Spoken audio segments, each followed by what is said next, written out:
पर्यावरण संवर्धनासाठी राबविण्यात येणाऱ्या माझी वसुंधरा अभियान 5.0 अंतर्गत सांगली जिल्हा परिषदेने सलग तिसऱ्यांदा राज्यात प्रथम क्रमांक पटकावत विजयाची हॅट्रिक केली आहे।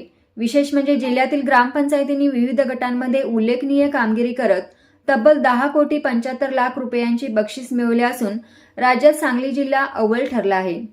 राज्यातील स्थानिक स्वराज्य संस्थांमध्ये 2 ऑक्टोबर 2020 पासून सुरू असलेल्या या अभियानाच्या 5व्या टप्प्यात सांगली जिल्ह्यातील सर्व ग्रामपंचायतींनी चांगला सहभाग नोंदविला।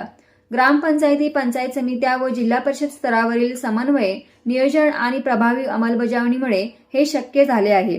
विविध लोकसंख्या गटांमध्ये जिल्ह्याने उल्लेखनीय यश मिळवले अशी माहिती उपमुख्य कार्यकारी अधिकारी श्री शशिकांत शिंदे यांनी दिली।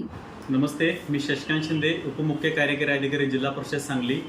आपणास जिल्ह्यातील सर्व नागरिकांना कळवण्यास मला आनंद होत आहे की माझी वसुंधरा अभियान 5 अंतर्गत आपला जिल्हा राज्यामध्ये पहिल्या क्रमांकाने आलेला आहे।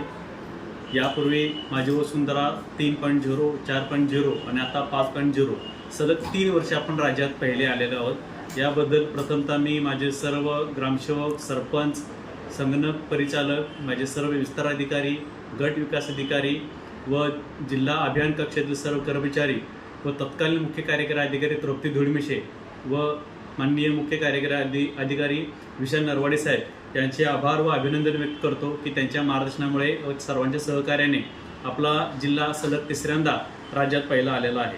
याच्यामध्ये आपल्या 3 पंचायत समिती सुद्धा राज्यात पहिल्या आलेल्या आहेत आणि बक्षिसांचा विचार करायचा झाला तर मागच्या वर्षापेक्षा सुद्धा जास्त बक्षीस आपण यावर्षी मिळवलेलं असून मागच्या वर्षी आपण 10 कोटीच्या जवळपास बक्षीस मिळवली होती। आपण यावर्षी 11.25 कोटीच्या जवळपास बक्षीस सर्व जिल्ह्यातून मिळवलेले आहेत। याबद्दल मी पुन्हा एकदा सर्व घटकातील सहभागी घटकांचे व जिल्ह्यातील नागरिकांचा अभिनंदन करतो आणि आभार व्यक्त करतो। धन्यवाद।